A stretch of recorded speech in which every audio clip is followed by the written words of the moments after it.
this is the end. There will probably be no more disturbing creepypasta images and their origin stories, analyzing their stories and the origins and all the information regarding that. I will not be doing anymore. I've already done 2 videos. I've covered all the most infamous ones and all the reclusive ones. So today, let's just get this video over with. Let's just get this video started. Let's talk about even more disturbing creepypasta images and their origin.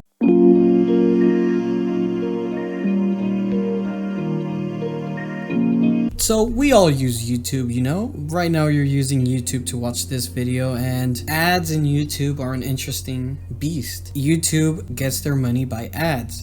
Companies pay YouTube to run their ads, and YouTubers and either promote the ads in their videos or they get ads in the videos where you place them. Depending on the amount of ads, it's up to the creator themselves. But one of the most interesting stories that I found out, which relates to this image right here, is apparently there are ads that can talk to you and interact with you knowing what you're doing with. Now here's the story. Something super strange just happened to me. I was watching YouTube videos through my smart TV when suddenly an ad appears, as it always happens on YouTube. I was going to skip it when suddenly I see this ad lasting more than 5 hours. I was very surprised and I called my dad to see how long it lasted. I took a picture of him while I was waiting for my dad to arrive. The girl in the ad talked to him, and when my dad arrived, she looked at him. Even my dad said in a mocking way that he was watching her. My dad and I stood in front of the television. The girl fell silent and we felt that she was looking at both of us. We kept thinking that it was impossible for her to see us. It was not a video call or anything like that. It was a simple YouTube ad. It was simply impossible for her to see us. We made fun of how silly it sounded. The girl kept talking, but suddenly she approached the screen and started giving us something of fear and discomfort. My dad wanted to test if he looked at us and said the word changa a few times, and so the unthinkable happened. This Asian girl said changa back. At that moment, we just got scared and I looked for the control to skip the ad. Now, this was a Facebook post posted by someone by the name of Raul Navarrete from Mexico. And apparently this post was him informing us about the story of how he wanted to skip an ad, but it was so weirdly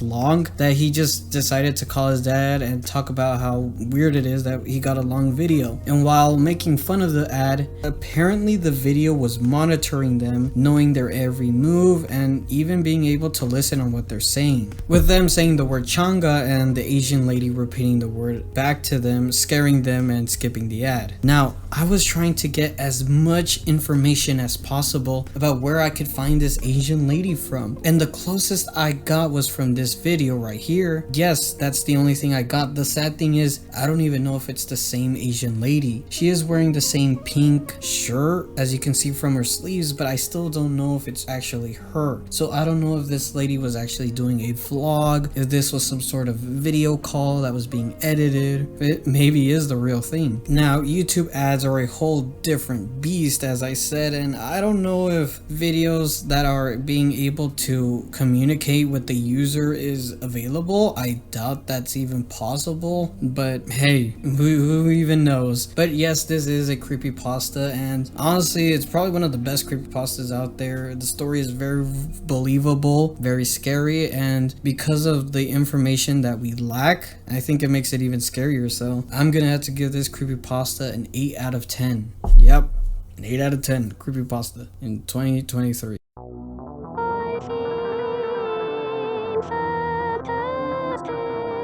Now, this video has been circulating ever since the 2000s. The video gained a popularity mostly in the 2010s with the title "I Feel Fantastic." Apparently, this video has a description and it says that Terra the android is compared to an ancient Greek legend called Pygmalion. To summarize, apparently this sculpture guy sees a bunch of women prostituting themselves, believing that a lot of women aren't as wholesome wholesome and as pure as he thought. So instead of basically, trying to find the right woman, he creates himself his own woman. Yes, you think us getting robot girlfriends is crazy. This guy was making his own sculpture girlfriend. So apparently the theory is that this guy also believes that women are obsolete and he builds himself his own robot himself. But there are other theories, including that the creator is some sort of serial killer and he dresses up this robot as with the serial killer's clothes. And there's this even crazier story that apparently the robot Terra killed the creator and is out to get people. Like, it was so stupid. But this whole thing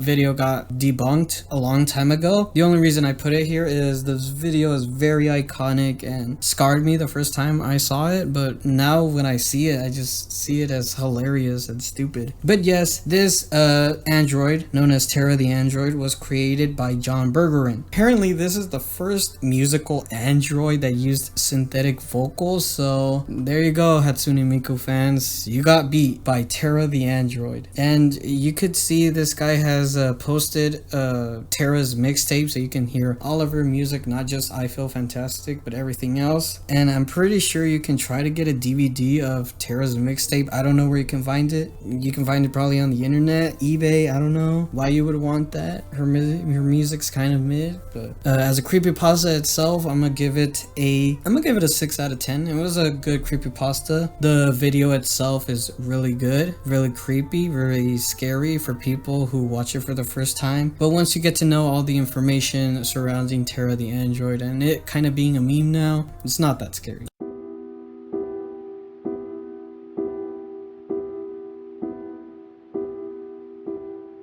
Okay, so this oh Jesus Christ, this image is horrible, but we gotta review this creepypasta because this story is insane. Alright, so listen to the story. Bree, don't delete this. I know you hate me, but we were best friends once and I need you to read this. I think I'm in serious trouble and there's nothing you can do, but I need you to read this so you understand. I know we haven't talked since sectionals. It's been forever, but what happened to you wasn't my fault. At least it wasn't entirely my fault. I know everyone thinks it was, but I would never do anything to hurt you. This is going to sound crazy, but I need to tell you this so that someone knows. It started when we were in 8th grade. It was the night before the Crystal Classic competition. I was at home and I couldn't sleep because I was so nervous about competing. Well, I got on the computer just sort of surfing the web but I couldn't concentrate on anything. I was just sitting there, so I googled myself. I never should have done that, Bree. At first, it was all the usual stuff, you find yourself, and I found a link to a Wikipedia page about me. I thought our club or my dad made it or something. There wasn't much there, just some basic facts about skating, what city I lived in. But the thing that got me is that it said that I won that year's Crystal Classic. I laughed. I thought for sure someone just did it to encourage me. I confronted my dad about it, but he denied it. When I won the competition the next day, I was so happy. That was the first competition I had ever won and it felt so good. Remember how hard I worked after that? That's when my parents hired Sergey to coach me. You know how much that must have cost. After that, I would check my page before every competition and it would always tell me the results of how I placed. It said I would win the regionals at 15 and it all came true. After that, Sergey convinced my mom and dad that I had a real shot at the Olympics. That's when they pulled me from school. I skated every day, but I just wasn't progressing the way Sergey said I needed to. If I wanted a shot at the championship, I was working so hard and I was skating so well, but still Sergey said it wasn't good enough. When the sectionals came, all I could think about was winning. So I did something I shouldn't have. Everyone was saying that you were the favorite and I felt like I had already lost the competition. So I made a Wikipedia account and tried to update my page to say that I was the winner. The thing is that after I tried to update the page, I checked it and all it said was Honora Petrova is a selfish little bitch who's going to get what she deserves. I broke down. That's why I looked so awful the next day. I was in a daze. I remember watching your routine and seeing you blade snap, and the next thing I know, I was on the ground and my face was covered in blood from where the tip flew off and sliced my forehead. Then they told me it was my fault because I had your skates in my possession earlier. Bree, I honestly didn't do anything to your skates. I I wanted to win, but I wouldn't do anything to hurt you. When they told me I was banned from any further competitions, everything said that I got what I deserved. Nobody even asked for my side of the story. I guess you heard that Sergey dropped me after that. He said I ruined him. No one would talk to me. Do you know what it's like to be ostracized by everyone? I couldn't get in ice in time. And then the page got worse. Anytime I checked it, it would say all these horrible things about me. I can't even tell you half of them. The language was so vile. I'd cry every time I read it. But I couldn't stop checking it. I knew I had to do something. So I made a complaint to Wikipedia. And I even tried calling them, but no one there claimed to know anything about the page. I was home that Friday night and I decided to check it to see if it had been taken down. Page was still there, only this time it said, Anora Petrova is a pathetic little orphan. I freaked. I kept calling my parents to warn them, but every time I'd call, all I would hear was the horrible laughter on the other end. I must have called them 100 times until I couldn't take the sound of the laughing anymore. After the accident, the police gave me their phones and there wasn't any record of my calls that night. I was so devastated. Before that, I was so busy training all day and doing homeschool, I never realized just how alone I had been the whole time. I know you tried to reach out, but I was so depressed and angry I just shut everything out. Once I turned 18 and got the settlement money from the court, I came to Switzerland. I got to reinvent myself. My skating really took off. It hasn't been a year and I feel like everything that has happened was so long ago. That's why I shouldn't have done it. I'm writing you now from an old hotel off Prague. I'm auditioning for the ice circus tomorrow. I know it's kind of a thing we used to make fun of, but I really want. I was feeling very nervous and out of an old habit, I checked my page. It's so hard to say this, but when I checked the page to see if I'd get the job tomorrow, all it says is Anora Petrovas died friendless and alone. And it has today's date listed as the date of my death. I'm sobbing so hard, I can barely type this. But I wanted you to know the truth. Please believe me, Bree. I attached a screenshot of the page so you'll believe me. It's all there just as I told you. I don't know what to do. I don't know anyone here and nobody speaks English. I keep refreshing the page. God, it's been forever. I keep refreshing it, but it still hasn't changed. I'm waiting for midnight. I don't know what to do. So I locked myself in my room. There's only a few minutes to midnight now. All I can do is refresh the page. I'm exhausted, but I can't stop. I'm afraid to leave the computer until I know what happens next. So there's the story. Apparently it's a story about some girl cheating and finding out that she's gonna win some skating competition, and for trying to hack the system, she gets what she deserves. Or so it seems. I don't know, this story is crazy. It's of course fake.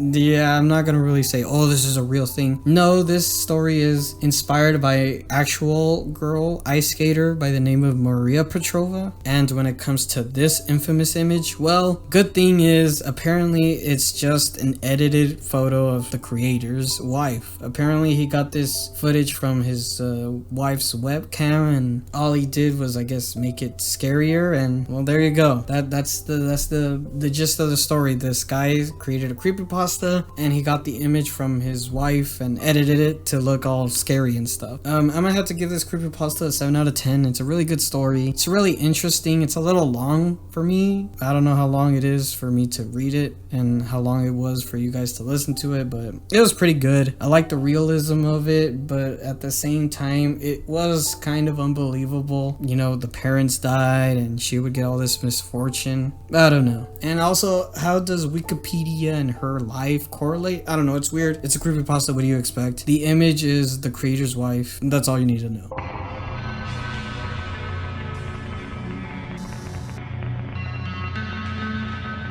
Alright, it's time to talk about the most infamous ones in this video. It's time to talk about Mario victim number 1. Now, apparently Mario has a lot of creepypastas because creepypastas focus on a lot of popular fandoms, and of course Mario is one of the most popular ones in planet Earth. So apparently this image comes from a creepypasta, originally from a Super Mario creepypasta coming from a certain ROM hack. So there you go, it stems from that, and after digging in the ROM hack, you see this picture, which of course spreads into its own creepypasta, and it basically got its own story. So what is the information that we have for this picture? So when discussing about the picture, there was several attempts on trying to find the origin. I was messing with the the editing of the picture, trying to find out what it is. A lot of people also try to mess with the image, trying to find out how they can get a little glimpse of what it could be. Like, here is an example. Apparently this is just a face swap gone bad, so there it could be evidence that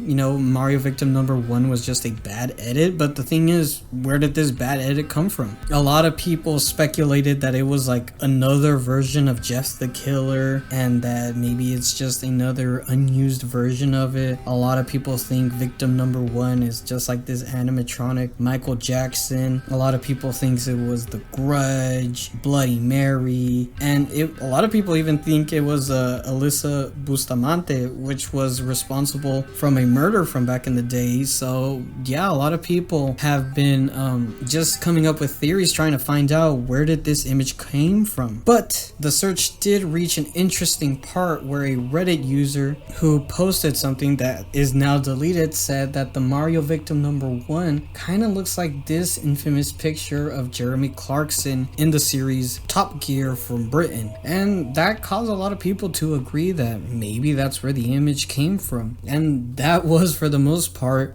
where we just left it at it, that it was just some guy who edited this picture of Clarkson from Top Gear. There you go, dust off your hands and on to the new adventure, is what we should have said until we went digging even more. So let me tell you about a band called Common Man Down. Common Man Down is a band from the 2000s. They have a website where they talk about their band and give updates and event schedules and all that sort of stuff. They even have their own, MySpace page. It's kind of cute now looking at it, and if you use the Wayback Machine, you could see that, yep, there you go, there's the picture of the band, and yep, it's the image, as you can see. Now, what the hell is this image doing in a band's website? Like, what is happening right now? Why am I seeing this creepypasta image from the 2012-13 doing in this guy's MySpace account for a random rockers rock band page? Now, a lot of people, even though we got that Clarkson information, a lot of people thought it came from the video game Fatal Frame, but it's been debunked, so we're not going to talk about that. But we did try to contact a lot of people from the band. I've even tried to contact these guys and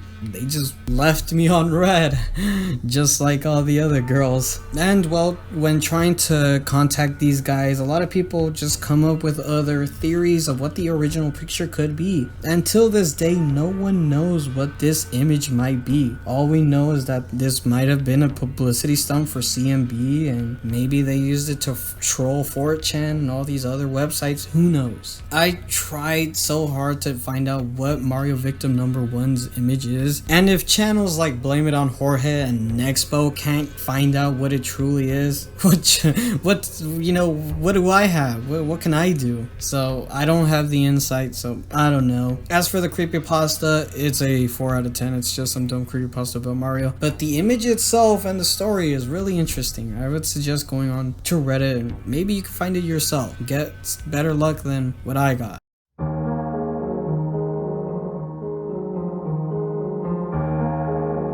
Alright, so I remember seeing this image way back in the day, even before Creepypasta, so let me just talk about it really quickly. And you know what? Let me read you the story that came with it. It's a chain letter. Now, if you don't know what chain letters are, it was very popular back in the day where we would use emails a lot. This is before Facebook, Twitter, MySpace, even before MySpace. So this kind of predates a lot of things. So this is a chain letter that gets copy and paste into a lot of people's, emails, and you get sent this, and apparently you have to follow their directions or something bad will happen. So let's read this story really quickly. Warning, this is not a joke. Carry on reading or you will die. Once there was a little girl called Clarissa. She was 10 years old and she lived in a mental hospital because she killed her mom and her dad. She got so bad she went to kill all the staff in the hospital, so the government decided that the best idea was to get rid of her, or so they set up a special room to kill her as humanely as possible, but it went wrong. The machine they were using went wrong and she sat there in agony for hours until she finally died. Now every week on the day of her death, she returns to the person that reads this chain letter on a Monday night at 12 a.m. She creeps into your room and kills you slowly by cutting you and watching you bleed to death. Now send this link to 10 other people and she will haunt someone else who doesn't pass this on like you did, and she will forget all about you. Here's an example of someone who didn't. Jenny didn't believe this and deleted it without even reading the whole thing. A few days later, on a Monday night, she was woken up by loud footsteps and heavy breathing. Clarissa was standing there with a huge knife, and well, Jenny is history now. So that's the story. Is it real? No, it's not real. It's like, I think it's been debunked several times ago.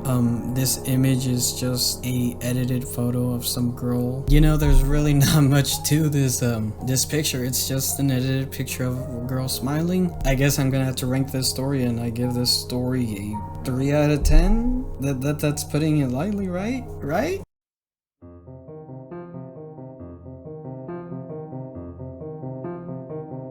And it's time to wrap up this video with the most infamous image of them all, Slenderman. Now, what is a Slenderman? Well, Slenderman is a mythological creature that is tall, lanky, who can spew black tentacles. It is said that he can teleport wherever he wants. Wearing a suit and tie, he terrifies your dreams to become prey and do all of his evil doings. So, what are these infamous pictures of Slenderman? Well, these two pictures are the first ever recorded evidence of the Slenderman. You know, they're scary. It looks like a picture you would see that, you know, take a picture from the 1980s and, whoa, what's that image right there? You know, those images are those movies that you didn't see it at first, but now you see this like monstrous image. What the heck? What is the truth about the Slenderman? Is it real? Is it a creepy? It's fake. It's fake. I'm pretty sure. I don't really need to do an explanation video, but it is, yes, it is fake. In 2009, a paranormal Photoshop contest was launched on the Something Awful forums, a contest to see who can make the creepiest looking picture. A user by the name of Victor Surge, real name Eric Knudsen, posted these two pictures, which would grow on to become the legend of the Slenderman.